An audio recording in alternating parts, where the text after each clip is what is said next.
Bonjour à toutes et tous, je suis Céline Mitton, directrice du pôle Management et Soft Skills et je vous souhaite la bienvenue à notre nouvelle formation Flash. Nous sommes donc en direct et nous serons ensemble pendant à peu près 2 heures. Vous aurez pendant nos échanges la possibilité de poser toutes vos questions sur le chat à droite de votre écran et bien évidemment vous aurez accès à cette présentation qui vous sera adressée par Thomas très prochainement. Thomas qui d'ailleurs nous assistera techniquement pendant toute la présentation. Aussi, n'hésitez pas à lui envoyer un message au travers du chat si vous rencontrez des problèmes techniques. Pour animer cette formation Flash en ligne intitulée « La gestion des emplois et des parcours professionnels », j'ai donc fait appel à notre experte Corinne Schwartz.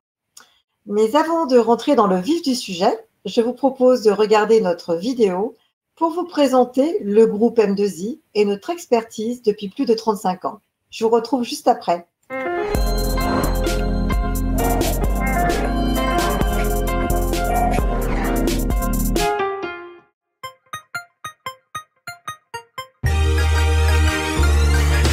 Le groupe M2I est un leader en France dans la formation professionnelle dans les domaines de l'IT, du digital et du management. Nous proposons un éventail très large de formations avec plus de 2400 cursus qui sont diplômants et certifiants. Nous sommes présents sur toute la France avec plus de 35 agences. Depuis le début de la crise sanitaire, nos formateurs ont pris le virage de l'animation à distance en étant innovants et en revoyant l'ensemble de leur savoir-faire pour les adapter au distanciel. Nous avons accompagné plus de 500 d'entre eux dans cette démarche. L'ADN d'M2I, c'est d'aider nos clients à faire émerger les talents de leurs collaborateurs, de leur permettre de monter en compétences, de libérer leur potentiel et de développer leur intelligence collective. Chez M2I Formation, le collectif est une notion très importante. Régulièrement, les collaborateurs suivent des formations, ce qui permet de développer le leadership de certaines personnes et surtout de trouver des talents.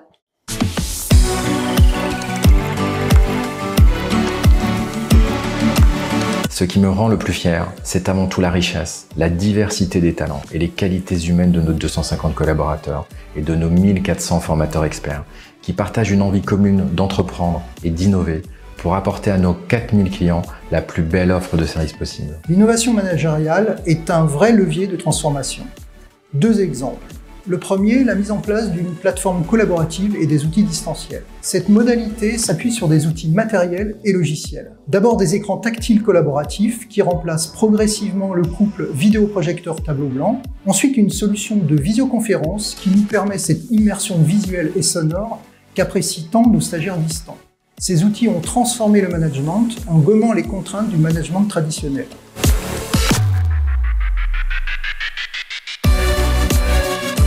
Quand on pense M2I, on pense aux valeurs d'M2I, que sont l'excellence, la proximité et la bienveillance. C'est l'épanouissement personnel et collectif, le fait de travailler ensemble, le fait de travailler sur des métiers que l'on aime, le fait d'apprécier ce que l'on fait. C'est aussi la bienveillance et la collégialité qui les animent en permanence et qui font de M2I une entreprise à dimension humaine, dans laquelle chacun peut s'épanouir et évoluer. Et cela se traduit par un turnover chez nous quasiment nul. Comme l'a si bien dit ma collègue Corinne, le bonheur au travail est une source de productivité.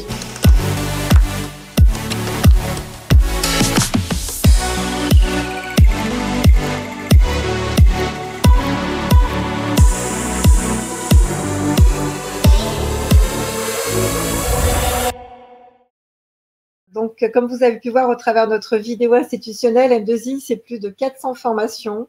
Elles sont toutes disponibles aussi bien en présentiel et en distanciel et elles sont toutes animées avec nos experts qui ont la même qualité pédagogique sur ces formations et surtout le même engagement. Une dizaine de nos formations sont également éligibles à la certification, donc éligibles au CPF. Et nous proposons également des parcours de formation en alternance. Je vous remercie de votre attention et je cède la parole à Corinne. Et on se revoit tout à l'heure. Merci. Bonjour à toutes et à tous. Donc voilà, je m'appelle Corinne Schwartz. On va parler de la gestion des emplois et des parcours professionnels. Avant tout, une petite présentation rapide de ce PowerPoint. Nous allons parler donc des dispositifs réglementaires de la GPEC, ancienne formule de ce concept. Je vais vous expliquer pourquoi la GPEC laisse la place à la GEPP, quels en sont ses avantages. En quoi cela peut-il vous aider au niveau de la mobilité interne, au niveau du recrutement, au niveau de la motivation des salariés? On va parler un peu de la marque employeur. Et enfin, nous allons vous présenter, bien sûr, les formations qui sont proposées par M2I.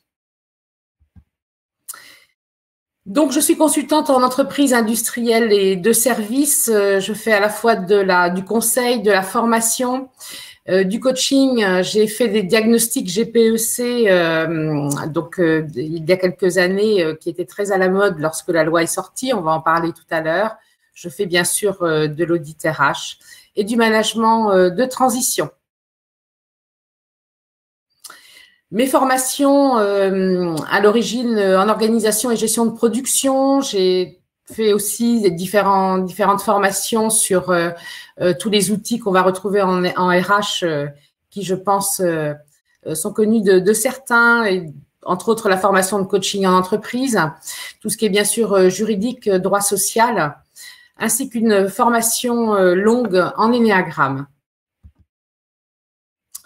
Donc, nous commençons par les dispositifs réglementaires de la GPEC. Un petit retour en arrière pour vous rappeler que la gestion prévisionnelle des emplois et des compétences a été initiée en 2005 par la loi Borloo. À l'époque, il était tout à fait question de réfléchir sur une gestion RH pour anticiper un peu les besoins des entreprises. Ce sont les balbutiements, mais qui avaient tout à fait leur intérêt, puisque à l'époque, il y avait un fort besoin de réfléchir sur ces problématiques d'entreprise. Un accord interprofessionnel permet de préciser quelques points en 2008, puis la loi Rebsamen de 2015 qui oblige, entre autres, des consultations annuelles obligatoires du CSE, enfin autrefois qui s'appelait le CE, bien sûr, pour les entreprises de plus de 300.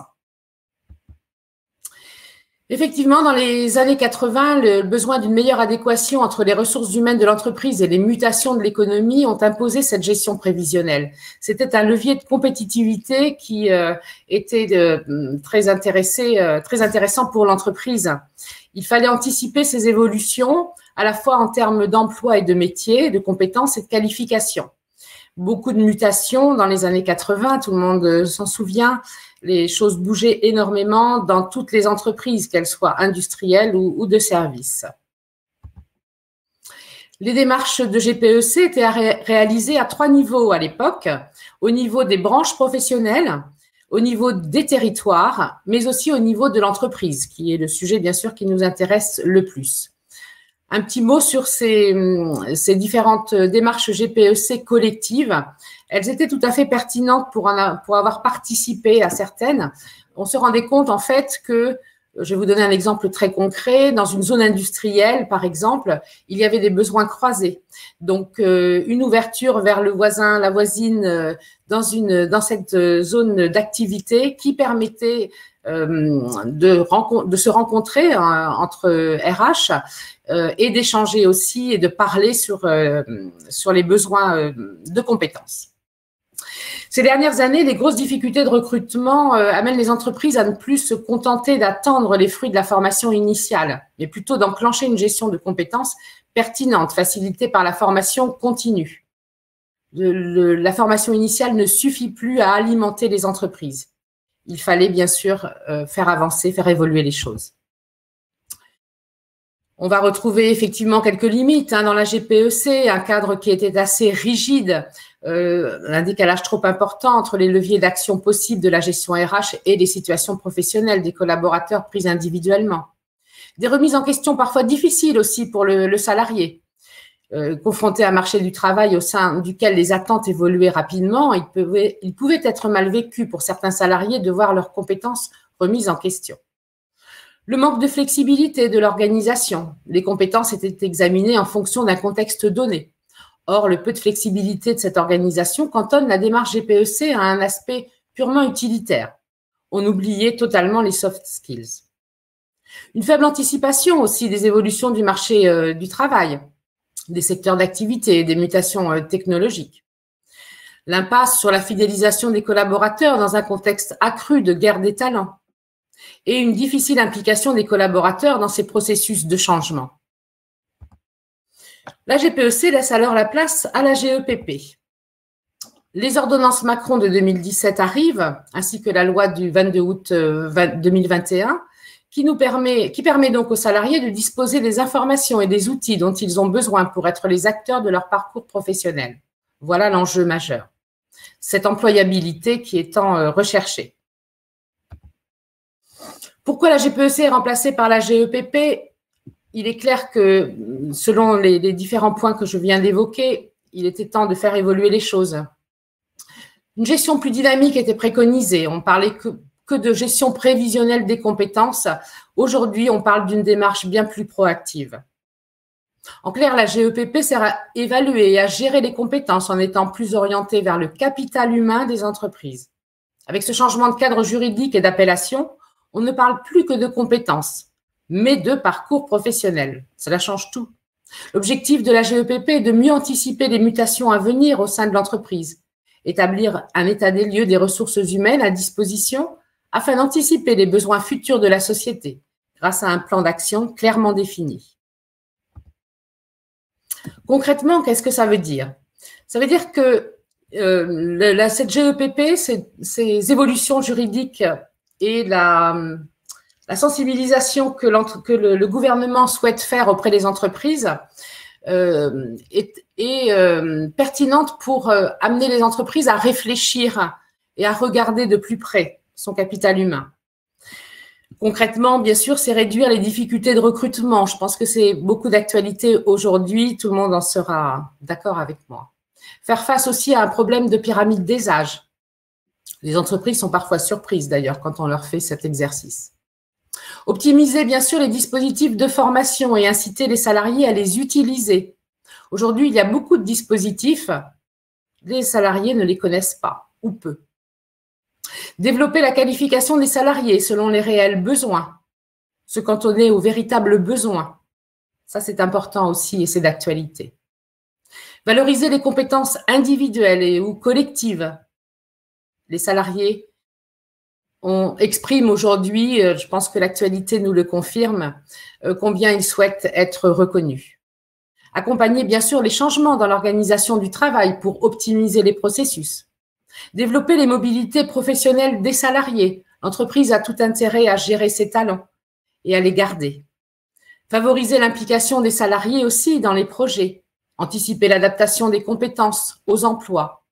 Maîtriser les conséquences des changements technologiques et économiques. Là, il y a des enjeux humains, mais aussi financiers.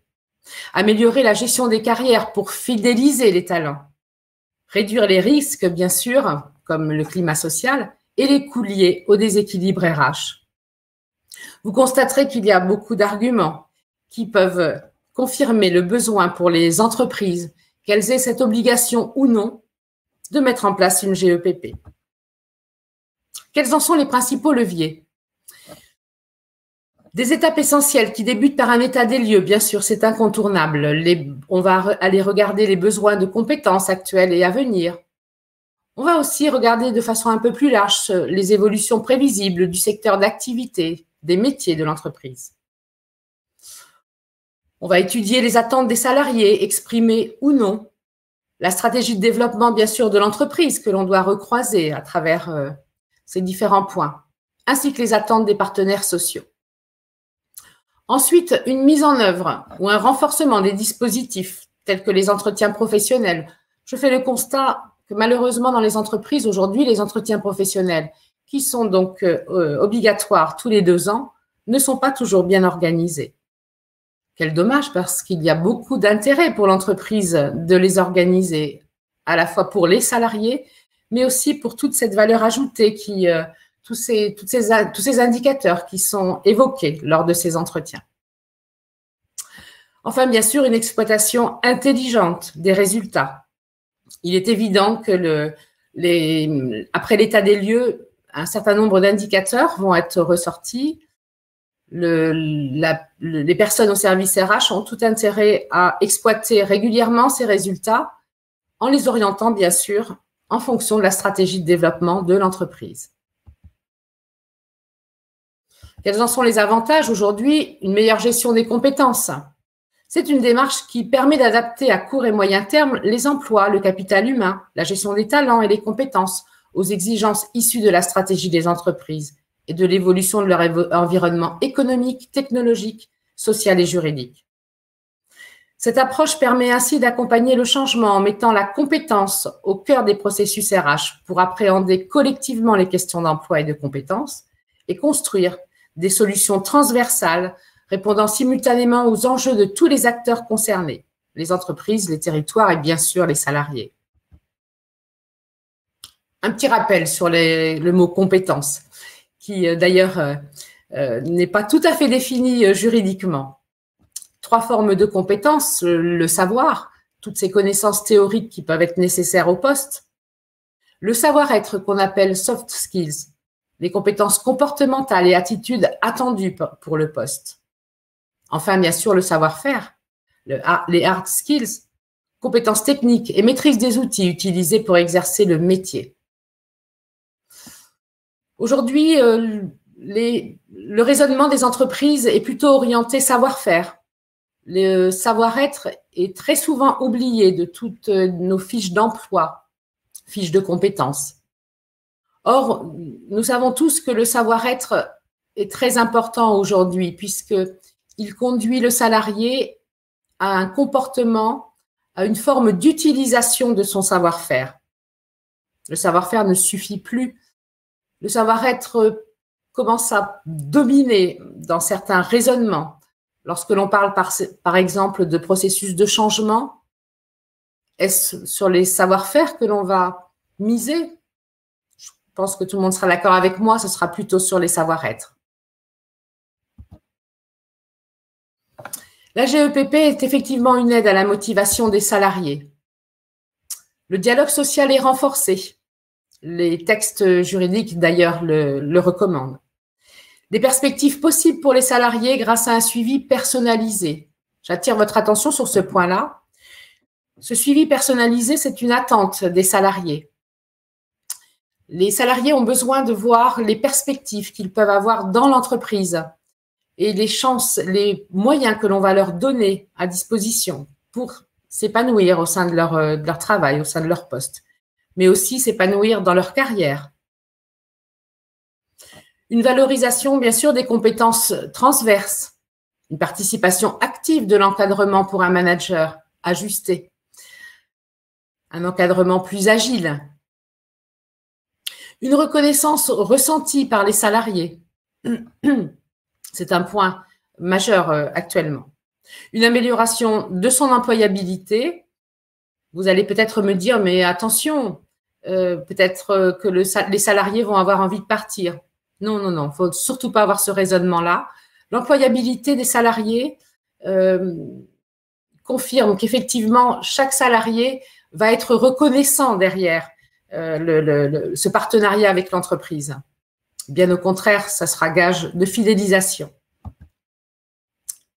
La GEPP, une aide à la mobilité interne. Et oui, il y a la prise en compte des attentes des collaborateurs. Plus de flexibilité aussi dans la gestion des emplois, ce qui intéresse bien sûr le service RH. Une optimisation de l'exploitation des entretiens professionnels. Une optimisation aussi de l'exploitation des entretiens annuels d'activité qui, à mon goût, ne le sont pas toujours, loin de là. Bien souvent, les entretiens annuels d'activité sont ressentis comme une contrainte par les managers et comme une corvée par les salariés. Cela ne devrait pas se passer comme ça. Les entretiens annuels d'activité sont des actes de management qui doivent être constructifs et positifs pour chacune des parties. Vous allez optimiser aussi votre plan de développement des compétences. Vous savez, ce plan de formation qui n'est jamais facile à mettre en place, à optimiser. La GEPP vous apporte des solutions. Vous allez retrouver, bien sûr, un meilleur ciblage des actions de formation. Corinne, si tu veux bien, on va répondre à une question qui nous est posée. Il y a Sophie qui nous demande à partir de combien de salariés penses-tu nécessaire de mettre en place une GEPP? À partir de 50 salariés. Il n'y a pas de plancher compte tenu. Alors, bien sûr, la GEPP sera adaptée selon la taille de l'entreprise. Il est évident que le travail sera moins important, mais les outils sont utilisables dans n'importe quelle entreprise, quelle que soit sa taille. D'accord, merci. On a également une autre question. La personne nous dit « Je ne comprends pas la différence entre GEPC et GEPP. J'ai donc deux questions. La première, pouvez-vous nous dire comment la GEPP est différente de la GEPC? Je dois renouveler l'accord GEPC au sein de mon entreprise. Que recommandez-vous de mettre en termes d'indicateurs dans l'accord? » Donc, la différence entre la GPEC et la GEPP. Oui, c'est la première question, tout à fait. Alors, donc, sur les diapos précédentes, je vous expliquais cette approche beaucoup plus pragmatique, en fait, de la GEPP et qui aborde et qui fait la promotion de parcours plus personnalisés, plus individualisés, en fait, les parcours professionnels de chacun des salariés. Voilà les éléments majeurs de la différence entre les deux dispositifs. D'accord. Et donc, cette personne nous dit qu'elle doit renouveler prochainement l'accord GEPC au sein de son entreprise. Et elle te demande que lui recommandes-tu de mettre en termes d'indicateurs dans l'accord? Là, il faut que je vois le dossier de l'entreprise. Je ne peux pas répondre de loin. Bien sûr, des indicateurs RH. Je pense qu'à l'époque où le dossier, l'accord GPEC a été mis en place, mis en œuvre, il y a eu un choix d'indicateurs. Donc, j'invite cette personne à reprendre déjà les anciens indicateurs et peut-être ouvrir un petit peu plus large. Ça va dépendre, bien sûr, des problématiques de l'entreprise. D'accord. Tu peux nous donner quelques exemples d'indicateurs qui peuvent être mis en place? Nous les nommer, pyramide des âges, le plus classique, la pyramide des âges. D'accord. Je te laisse poursuivre, Corinne. Merci. Alors, donc la GEPP, vous êtes donc à cette mobilité interne. Il y a une meilleure prise en compte des attentes des collaborateurs. Plus de flexibilité, bien sûr, dans la gestion des emplois. J'attire votre attention sur les 3 points suivants. L'exploitation des entretiens professionnels, qui sont source de beaucoup de renseignements pour en avoir pratiqué un certain nombre, puisque vous savez que les entretiens pro sont obligatoires depuis la loi de 2014, avec un bilan tous les 6 ans. On se rend compte, en fait, à travers ces entretiens professionnels, nous les consultants, lorsqu'on intervient donc de l'extérieur, que cela ressemble quasiment à un audit RH. Il y a beaucoup de choses qui sont exprimées à travers ces entretiens pro, qui sont exploités derrière par les services RH et la direction. L'exploitation des entretiens annuels d'activité, je voulais attirer votre attention aussi là-dessus, puisque c'est un rendez-vous de management qui est incontournable. Malheureusement, c'est bien souvent ressenti comme une contrainte pour les managers et comme une corvée pour les managers, pour les employés. Or, cela doit être plutôt vécu comme quelque chose de positif et constructif, avec un dialogue entre les deux parties pour exprimer les attentes de chacun. L'optimisation de votre plan de développement des compétences avec des actions de formation qui seront plus ciblées. Il est nécessaire aujourd'hui d'optimiser les budgets de formation. La GEPP permet de mettre en place des actions intra, par exemple. Il y a des entreprises qui ne pensent pas toujours à organiser des intra-entreprises. Des faux intras aussi. Je m'explique, les faux intras consistant à rassembler 2 ou 3 entreprises pour faire des intras collectifs, etc. La valorisation aussi des échanges manager-managés. La GEPP étant un concept qui s'exerce toute l'année, on s'est rendu compte que les échanges au niveau de l'encadrement sont plus riches et plus détendus. Une dynamique positive qui peut déclencher de nouvelles ambitions pour une meilleure gestion des talents. Et c'est d'actualité. Corinne, si tu me permets, je t'interromps rapidement. Nous avons quelques questions.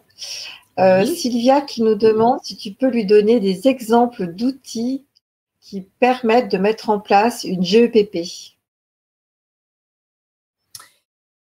Alors, on va en parler tout à l'heure. J'ai un exemple sur le diaporama, donc je vais pouvoir lui montrer. J'ai choisi d'ailleurs cet outil parce qu'il est très probant.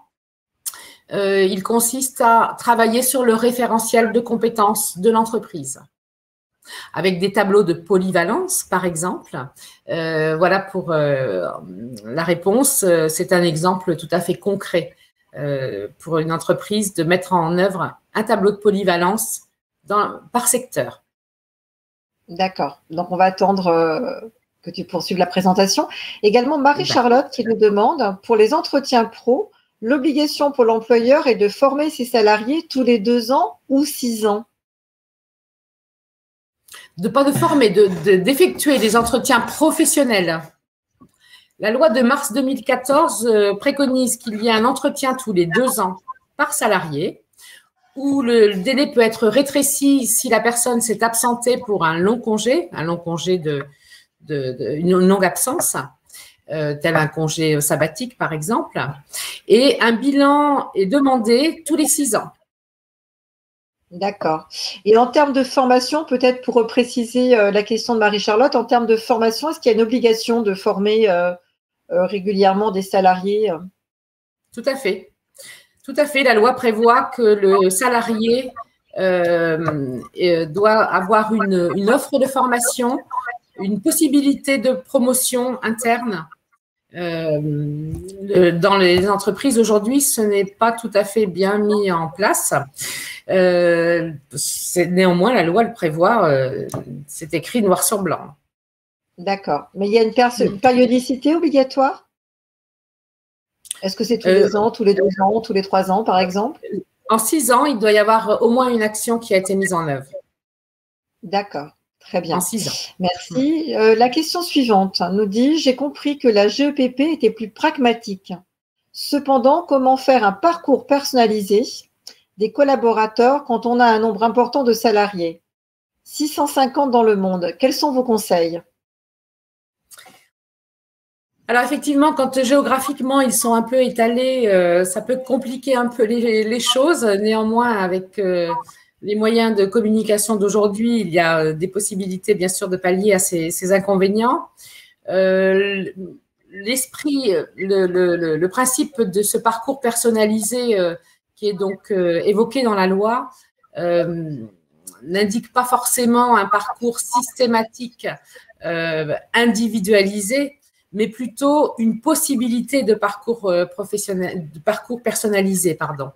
C'est tout à fait gérable à partir du moment où il y a un certain nombre de dispositifs qui sont donc mis en œuvre, hein, comme ceux dont je viens de parler, les entretiens professionnels et les entretiens annuels d'activité. C'est quelque chose qui peut se faire de façon assez légère ou au contraire de façon un peu plus suivie, un peu plus marquée, si le salarié en exprime la demande, bien sûr. Merci. Une question de Florian. Quel conseil donneriez-vous pour structurer de manière opérationnelle la démarche? Quels sont pour vous les facteurs clés de réussite dans la mise en place de cette démarche? Les facteurs clés de réussite, c'est une très bonne question. En tout premier lieu, je mettrais trouver les bons indicateurs, être clair dans la stratégie de développement de l'entreprise, ce qui n'est pas toujours le cas. Les entreprises raisonnent de plus en plus à court terme. C'est difficile, ce n'est pas une critique, hein, c'est un constat. C'est de plus en plus difficile pour les entreprises d'anticiper sur ce qui va se passer dans 2 ans, dans 3 ans. Et bien sûr, troisième facteur clé, l'écoute des besoins des managers. Sur le terrain, je me suis rendu compte que ce n'était pas toujours le cas. Donc, en ce qui concerne les facteurs clés, une meilleure écoute, une meilleure prise en compte des besoins exprimés par les managers. Ça, c'est important. Les entreprises, parfois, ont des difficultés à entendre et à faire exprimer les managers sur ces sujets. D'où l'intérêt d'avoir des outils. Alors, je vais lire un commentaire effectivement de Florence qui nous met dans le chat, et elle a tout à fait raison de le rappeler, qu'une formation non obligatoire lors de l'entretien pro-bilan est nécessaire pour que la sanction financière ne s'applique pas. Et effectivement, la sanction est à hauteur de 3 000 € par salarié. C'est un abondement correctif à verser sur le compte formation. Merci Florence pour cette précision. Il y a Maxence également qui nous pose une question. Pourriez-vous revenir sur ce qui est absolument obligatoire pour la GEPP? En un mot, quels seraient les incontournables, tu vois? Alors, la GEPP est obligatoire que pour les entreprises à partir de 300 salariés. Elle doit être négociée, comme l'était d'ailleurs la GPEC, elle doit être négociée avec les partenaires sociaux. Voilà les deux principaux points du caractère obligatoire de cette démarche, de ce concept. Pour le reste, voilà, après, on rentre dans les détails. Ces deux points clés sont incontournables. Peut-être est-ce le deuxième qui est un peu moins facile. Le CSE, parfois, a des demandes pas forcément, pas forcément en rapport avec les moyens des entreprises. On va rebondir, on va faire une boucle sur la question de tout à l'heure, sur les parcours personnalisés. La loi donc incite les entreprises à mettre en œuvre des possibilités d'évolution pour les salariés. Or, il est certain qu'une entreprise, comme l'exemple de la dame de tout à l'heure, une entreprise de 650 salariés, il peut y avoir beaucoup de besoins. Il est clair que les moyens financiers limiteront vraisemblablement les possibilités. La loi exige qu'il y ait une démarche de mise en œuvre, il y a donc une obligation de moyens et non une obligation de résultat, bien sûr. Il y a aussi des salariés qui, de toute façon, sont très bien à leur poste et ne souhaitent pas forcément évoluer. Tout est très varié, en fait, dans le monde de l'entreprise. Il y a Maxence qui complète sa question, qui demande si la démarche, elle est cadrée spécifiquement. Par exemple, les compétences, est-ce qu'il y a un cadre à cette démarche? Non. Il n'y a pas un tableau à remplir particulier ou des formulaires. Non. Il n'y a pas il y a rien de réglementé très précisément. Il y a des recommandations par branche professionnelle. Il y a des travaux qui ont été faits dans un certain nombre de branches. Je connais les travaux, par exemple, de la métallurgie. Donc, effectivement, il va y avoir un cadre de référence qui va être proposé, mais rien n'est imposé. Très bien. Merci Corinne pour tes explications. Je te laisse poursuivre. Attends, s'il te plaît. On nous demande justement où trouver ces recommandations par branche. Au sein de votre branche, en fait, de votre fédération professionnelle. D'accord. Très bien. Ouais. Merci. Alors, la GEPP est aussi une aide au recrutement. Le recrutement, aujourd'hui, c'est une grosse problématique RH. Elle aide au recrutement parce qu'elle vous amène en fait une réflexion stratégique sur vos besoins en compétences actuelles et à venir. Elle permet aussi de mettre en avant une gestion des carrières. Cela séduit énormément les générations Y et Z qui ont besoin de se projeter. Bien sûr, la génération X, qui est d'ailleurs la mienne, n'a plus ce besoin de perspective. Des outils pratiques aussi tels que les référentiels de compétences qui facilitent des échanges avec vos partenaires de recrutement. Ça, c'est important aussi d'établir de bonnes fiches d'emploi pour chercher les compétences à l'extérieur. Que ce soit les entreprises d'intérim ou des chasseurs de tête, une fiche de poste est un élément essentiel pour bien cibler l'attente du client. Une méthode d'analyse des emplois pertinente, je vais vous présenter cet outil en diapo suivante, permet de clarifier aussi les choses, les degrés de responsabilité et d'implication qui sont demandés par salarié. Donc, on boucle bien sûr par rapport aux soft skills. Et puis, bien sûr, cela vous permet d'avoir une marque employeur plus forte. La GEPP, lorsqu'elle est bien mise en place, cela transpire à l'extérieur. Les futurs embauchés seront séduits par les outils dont vous pourrez évoquer la mise en place lors des entretiens de recrutement. Un exemple d'outil, donc ce référentiel paritaire d'analyse des emplois.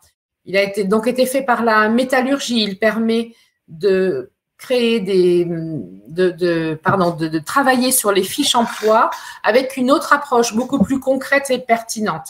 Vous verrez donc qu'il y a un certain nombre de critères qui sont regardés avec des degrés identifiés lors de ces analyses d'emploi. Un outil très intéressant qui est en place depuis peu, puisque c'était en début d'année dernière qu'il a été validé par les différents syndicats. Voilà un exemple d'outil que je préconise lorsque j'interviens en GEPP et qui vous sera transmis bien sûr pendant la formation.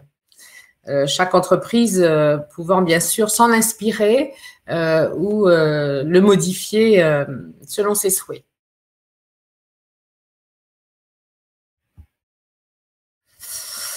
Un petit mot sur la marque employeur. Même l'État développe sa marque employeur. J'ai retrouvé sur le net un slide de promotion pour l'État qui effectivement est convaincu que la marque employeur est à développer si l'on veut recruter de bons talents et fidéliser, bien sûr. C'est un enjeu déterminant aujourd'hui pour les entités publiques. Voilà, bien sûr, le lien est assez facile à faire concernant les entreprises privées qui ont de forts besoins aujourd'hui. Le marketing RH est un outil de la GEPP. La marque employeur, qu'est-ce que ça veut dire? C'est une proposition de valeur ajoutée et de promesses communiquées par l'entreprise dans son rôle d'employeur, aux candidats, bien sûr, mais aussi aux collaborateurs. Ces pratiques liées au développement et à l'évolution professionnelle, ces systèmes de rémunération et de reconnaissance, ainsi que les conditions de travail, participent ainsi à la création de cette proposition de valeur véhiculée par la marque employeur auprès de ces deux cibles. Aujourd'hui, la QVT, donc la qualité de vie au travail, la responsabilité sociale de l'entreprise, la RSE, sont des atouts pour chacune des entreprises qui mettent en place certaines actions et qui peuvent donc mettre en avant dans leur vitrine pour attirer les futurs employés. Le marketing RH est un outil de la GPEC. Il est vrai qu'elle permet de fidéliser des collaborateurs performants et de séduire de futurs talents en les convainquant que l'entreprise est un lieu où il fait bon travailler et s'épanouir. J'attire votre attention sur le deuxième verbe. Et en faisant en sorte que leurs engagements soient en harmonie avec la vision, les valeurs et la stratégie de l'entreprise. Ainsi, l'employeur assure sa nouvelle mission d'aider ses salariés à développer leur employabilité dans un but commun positif et constructif pour chacune des parties. L'employabilité, je vous l'ai dit en préambule, est vraiment le maître mot. C'est l'idée majeure, en fait, de ce nouveau dispositif.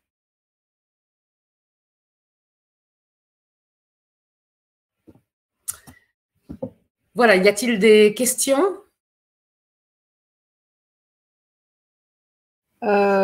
Pour l'instant, nous n'avons pas de questions. J'ai simplement reprécisé, parce que visiblement, il y avait une petite coupure.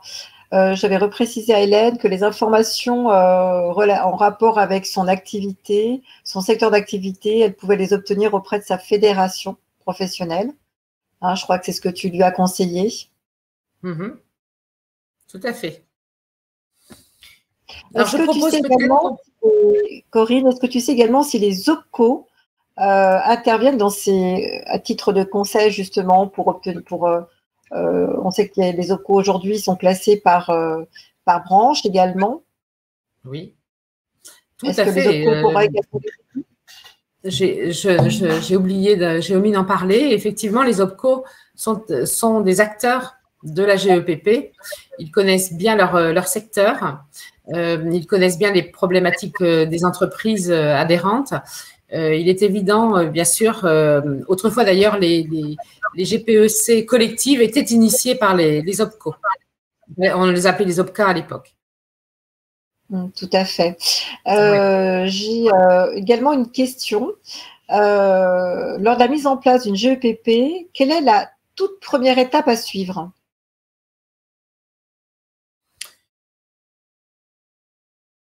La première démarche, c'est avant tout de faire un état des lieux, en fait. Donc, cet état des lieux consiste alors, que ce soit un consultant extérieur ou que ce soit une personne au service RH, d'aller examiner déjà tout ce qui existe dans l'entreprise, les derniers entretiens professionnels, les difficultés exprimées par les managers, par les directeurs de service, la stratégie de développement de l'entreprise. Cet état des lieux est vraiment incontournable pour savoir ce qu'il y a et ce qu'il n'y a pas, quels sont les besoins. Ce sera que dans un deuxième temps que l'on regardera les perspectives, que l'on cherchera à anticiper les besoins. Mais il y a déjà un gros premier travail à faire sur l'existant. Donc, il faut le regarder de près et ça passe effectivement par un audit des besoins et un audit, bien sûr, de l'existant. D'accord. J'ai une autre personne qui nous dit que la GEPP nécessite d'avoir une vision à 3 voire 5 ans. Comment faire dans une structure qui n'en dispose pas? C'est complexe. Je peux guère vous répondre en quelques phrases. Bien sûr, on est confronté à ça. Les entreprises, alors à travers bien sûr les échanges, parfois on va deviner quand même quels sont les besoins à venir parce qu'il y a déjà un historique de l'entreprise. On sait qu'il y a des mutations à venir sur certains métiers, au niveau aussi technologique, par exemple en industrie, au niveau des moyens de production. Ce que je veux vous dire, c'est que les entreprises, en fait, ont plus d'informations qu'elles ne le pensent. Donc, il s'agit de poser les bonnes questions. Quand on est consultant, on est un peu aguerri, bien sûr, à ces questions difficiles. Lorsqu'on est responsable RH, cela peut être plus difficile. Quand on a, entre guillemets, la tête dans le guidon, on ne voit pas toujours des choses évidentes. Il faut en convenir. Les RH, parfois, sont confrontés à des difficultés, effectivement, de prise de recul parce qu'elles sont déjà beaucoup absorbées par leur quotidien et leurs contraintes. D'où la nécessité de… Alors, je vais aller un petit peu plus loin sur la réponse de cette question qui est très intéressante. Lorsqu'une GEPP est mise en place dans l'entreprise, il est intéressant de passer en mode projet, à savoir faire un petit comité de pilotage.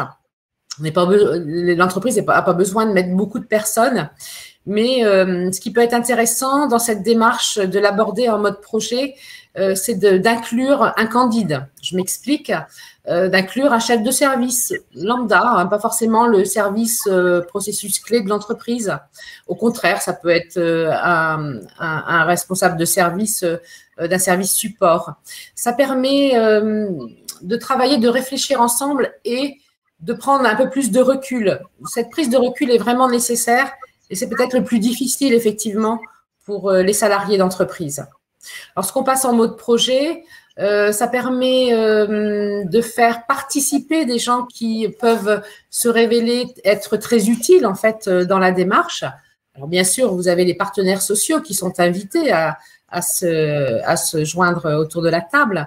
Mais au-delà de ça, il peut être intéressant de mêler un salarié, un employé avec qui a peut-être un peu d'ancienneté. Voilà, ce principe de mettre dans ce comité de pilotage un ou deux candides qui va poser des questions naïves qui vont faire avancer en fait la réflexion. D'accord, merci. Sophie qui nous demande s'il y a des conséquences financières pour l'entreprise si aucun accord de GEPP n'est négocié dans une entreprise de plus de 300. À ma connaissance, non. Les connaissances, des conséquences financières, je n'en ai pas lu dans les textes.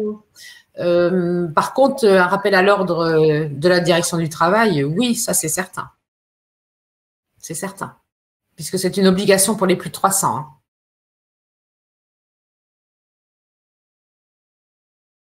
À vérifier pour ma part. Il me semble qu'il n'y a pas de conséquences financières.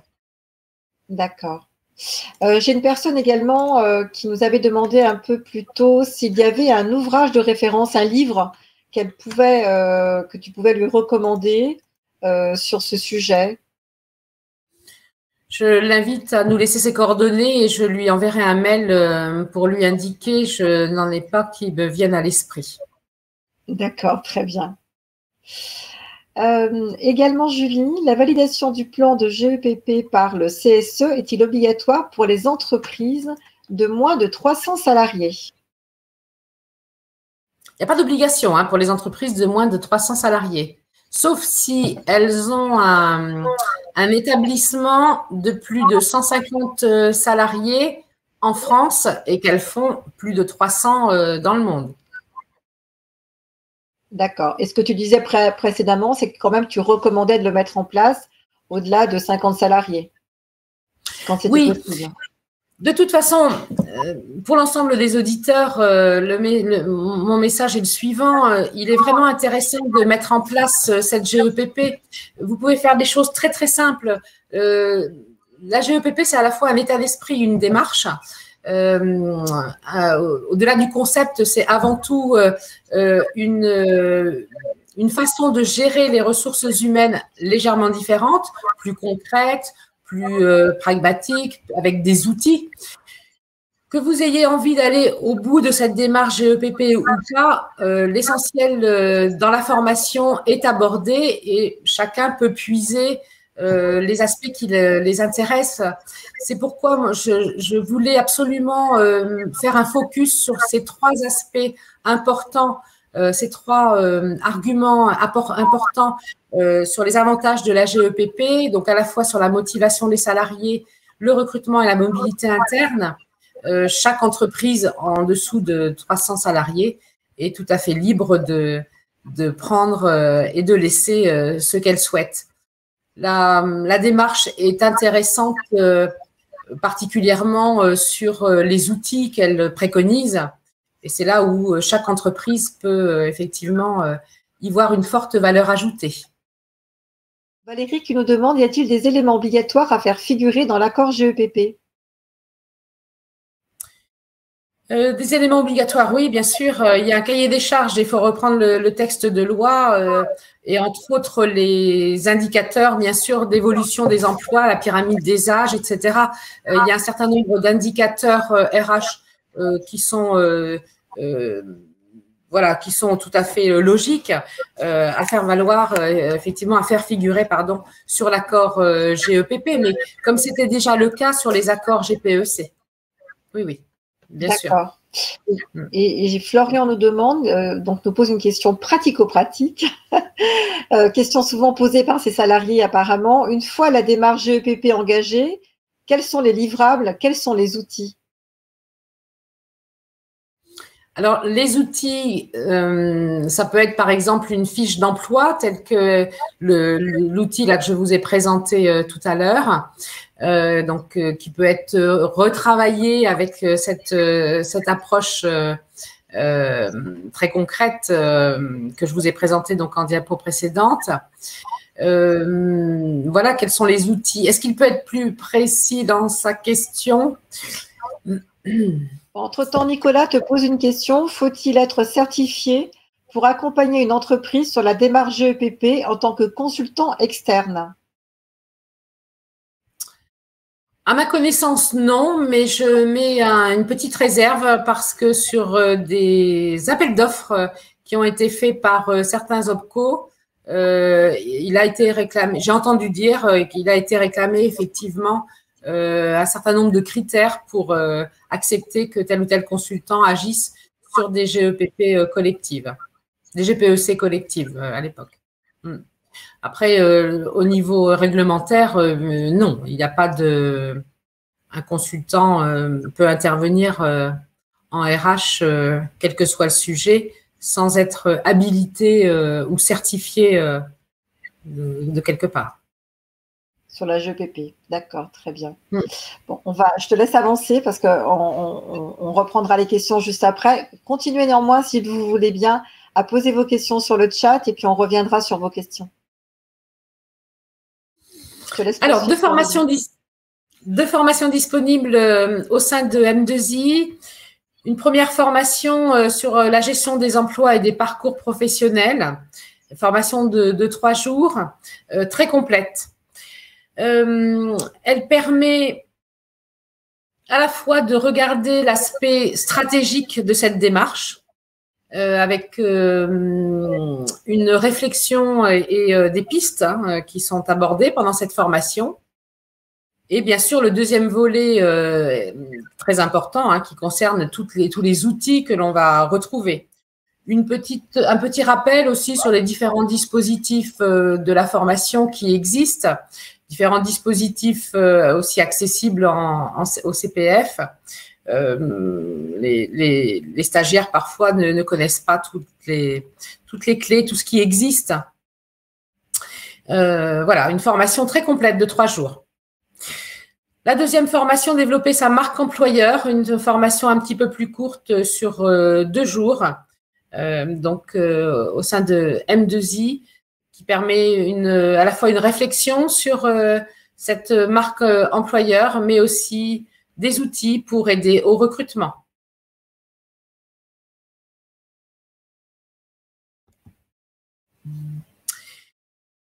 Je reviens, excusez-moi, sur cette première formation où j'ai omis de vous spécifier un peu les objectifs pédagogiques. Il s'agit bien sûr d'intégrer une méthode pour mener un projet GEPP, développer un savoir-faire pour bâtir des cartes métiers et un référentiel de compétences, et déterminer et appliquer des plans d'action RH pour réduire l'écart de compétences. Pas de prérequis. Le public concerné, bien sûr, toutes les personnes qui travaillent au sein d'un service RH. Les apports de cette formation, c'est une approche bien sûr pragmatique, vous permettant d'y voir clair dans vos besoins. Cette réflexion stratégique dont je vous ai parlé tout à l'heure, des outils pratiques. J'ai mon expérience de terrain de consultante qui peut aussi, bien sûr, vous amener des éclairages complémentaires.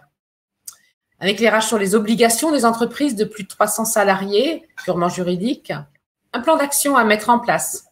Une aide précieuse au recrutement et à la mobilité interne, avec des arguments pour motiver vos managers à une collaboration efficace. Les outils sont en principe toujours sur Excel, les outils que je transmets. Donc, vous pouvez les manier après tout à fait librement. Ce ne sont pas des SIRH ou des outils, des progiciels. Ce sont des outils au contraire accessibles à tous et modifiables par tous.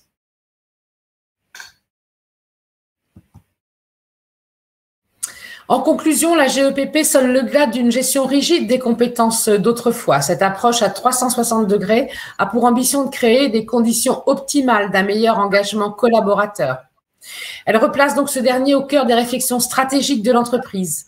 L'humain n'est plus une variable d'ajustement, mais bien le levier de croissance sur lequel il apparaît de plus en plus pertinent d'investir du temps et des ressources supplémentaires pour l'employeur. Bien sûr, cela est valable et positif pour chacune des parties. La mise en place d'une GEPP a un impact réel, concret et constructif sur les compétences et sur la marque employeur. En résumé, la GEPP permet aux professionnels RH d'établir une photographie des ressources humaines disponibles dans l'entreprise, que ce soit les compétences, la pyramide des âges, les qualifications, etc., dans le but d'anticiper les besoins futurs et ainsi mettre en place des actions pertinentes en termes de mobilité, de recrutement et de formation. L'humain est remis au cœur de l'entreprise. Aujourd'hui, il faut redonner du sens dans les équipes, il faut redonner du sens dans les entreprises. La GEPP est un outil qui vous facilitera la tâche, ça c'est certain. Voilà, je suis ouverte aux questions. Peut-être ai-je été un peu rapide.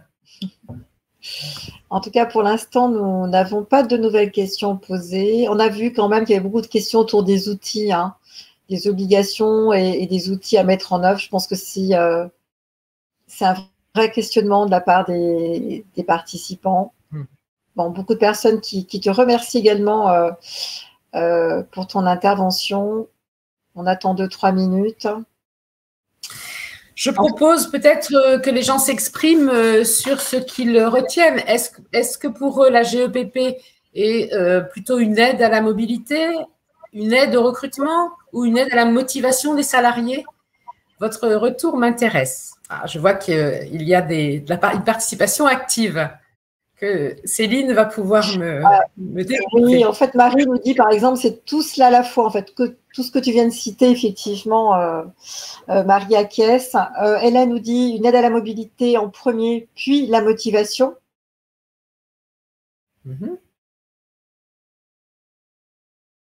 Akima nous dit une aide au recrutement et à l'ensemble des éléments. Julie aimerait avoir des exemples d'actions de GEPP, plan de formation, people review, cartographie des métiers, que tu aurais pu mettre en place ou aider les entreprises à mettre en place, puisque tu interviens en titre de conseil en entreprise.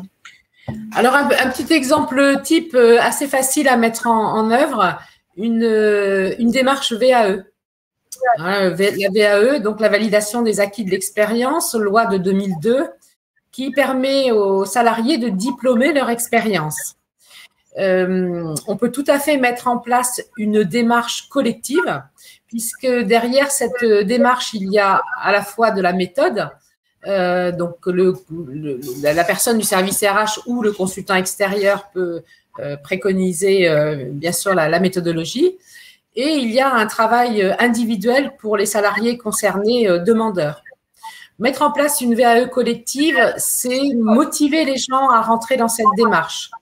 Il est vrai que par le CPF, les salariés peuvent aussi, de leur côté, de façon individuelle et de façon très anonyme, mettre en place une démarche où ils vont échanger avec un consultant extérieur, un conseiller qui va les aider à mettre en œuvre leur dossier. Le faire dans un cadre collectif est une démarche intéressante parce que les gens se soutiennent entre eux, même si les diplômes sont différents. Les diplômes visés sont différents. Alors, je rappelle on peut viser diplôme, certification ou titre professionnel. Même si on va retrouver quelqu'un qui va peut-être viser un titre professionnel et un autre, un diplôme d'ingénieur, il n'empêche que l'on se rend compte qu'il y a une dynamique qui se crée entre les salariés et ça renforce beaucoup la motivation de chacun des salariés derrière. Ça, c'est clair. Voilà un exemple que je trouve intéressant et qui, je pense, peut être mis en œuvre assez facilement dans les entreprises. Une personne au service RH peut tout à fait mettre en œuvre de façon autonome ce type d'action. J'explique, pendant la formation, j'explique la démarche. Il y a 3 étapes clés. À partir de là, déjà, on peut trouver des salariés qui sont capables d'enclencher cette démarche et de rester dans l'esprit collectif d'une VAE collective. Très bien. Angèle nous demande si la gestion des talents et des compétences rentre dans le cadre de la GEPP. La gestion des talents et des compétences, bien sûr, elle rentre dans le cadre de la GEPP. Des talents et des potentiels. La gestion des talents et des potentiels. Bien sûr, la gestion des potentiels. Je ne comprends pas la question, excusez-moi. Et des plans de succession. Des plans de succession. Oui, vous pouvez peut-être préciser votre question pour que Corinne puisse vous répondre. Alors, peut-être la personne parle-t-elle, sous-entend-elle la problématique des savoir-faire qui s'en vont lorsque les personnes partent en retraite où c'est parfois complexe de garder ce savoir-faire en anticipant une transmission de savoir-faire dans un cadre relativement structuré. Peut-être.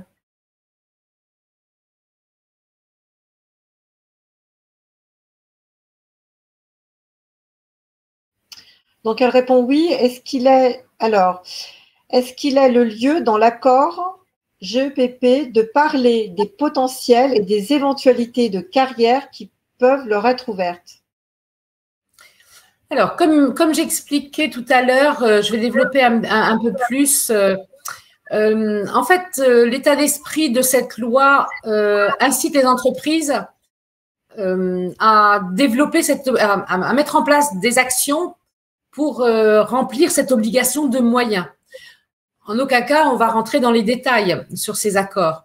Par contre, l'entreprise doit prouver, démontrer qu'elle met en œuvre des actions, qu'elle met en œuvre tout d'abord une réflexion et ensuite des actions.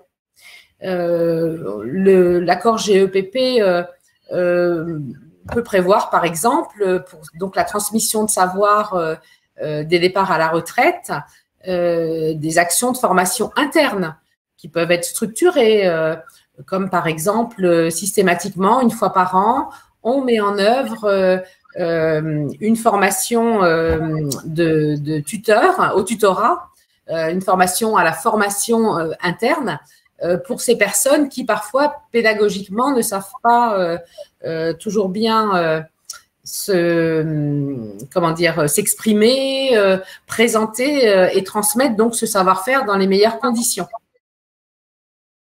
Voilà un exemple concret. À partir du moment où l'entreprise définit, où l'entreprise affirme qu'elle met en œuvre une action pour aider les futurs départs à la retraite à transmettre leur savoir, l'obligation est remplie. Voilà, il n'y a pas de compte à rendre dans le détail.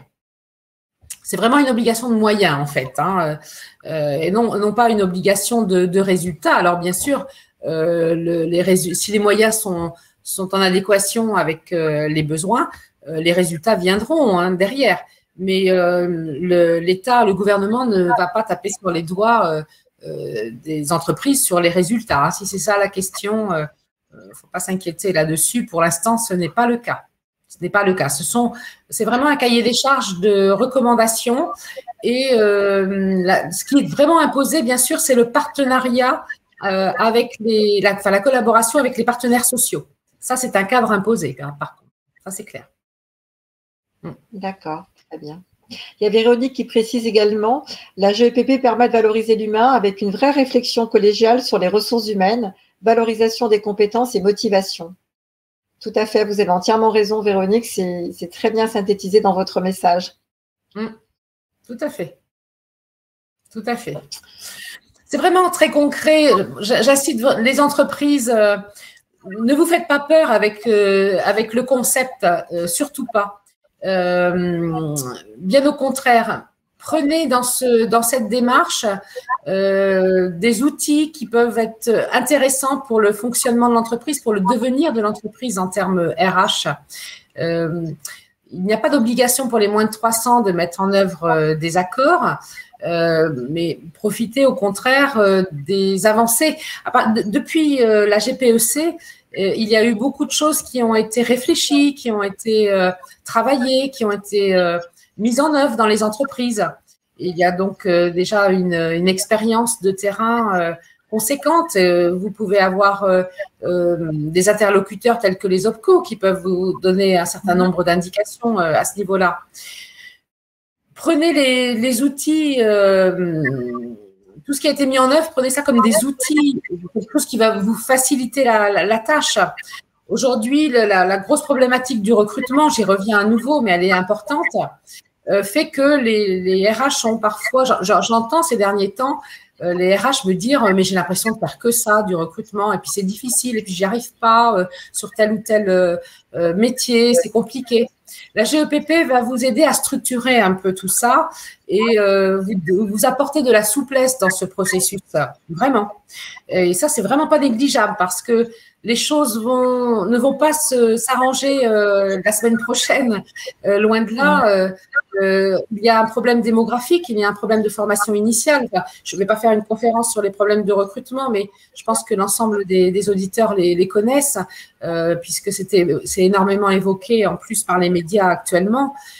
Il faut absolument s'organiser et anticiper sur les besoins. C'est essentiel. Sinon, à un moment donné, effectivement, les responsables RH risquent de jeter l'éponge et de plus savoir comment faire. Il faut anticiper et s'armer d'un certain nombre d'outils qui vous aideront à court et à moyen terme. C'est essentiel.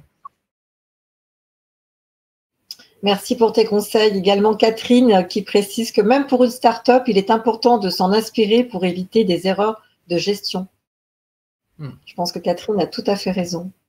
Certainement, certainement. Moi, l'expérience des startups, je ne l'ai pas. Hein. Je n'interviens que dans les moyennes et grosses entreprises, mais il est clair. Mais les startups, je pense qu'elles le font de toute façon par réflexe. Parce que par définition, la culture d'une start-up est d'anticiper. La problématique, pourquoi le gouvernement a mis ça obligatoire aux entreprises de plus de 300 salariés? Tout simplement parce que, effectivement, lorsqu'on arrive dans des tailles d'entreprise de 2 ou 3 000 personnes, la taille humaine est un petit peu mise de côté. C'est compliqué pour les RH de gérer des masses comme ça de salariés. L'obligation est pertinente pour contraindre l'entreprise à s'y pencher. Néanmoins, dans ces grosses entreprises, il est clair qu'il y a beaucoup d'outils qui sont déjà mis en œuvre. Beaucoup d'outils. Par contre, anticiper sur les besoins, ce n'est pas facile. Ce n'est pas facile et les choses peuvent aller très, très vite, y compris dans ces grosses entreprises.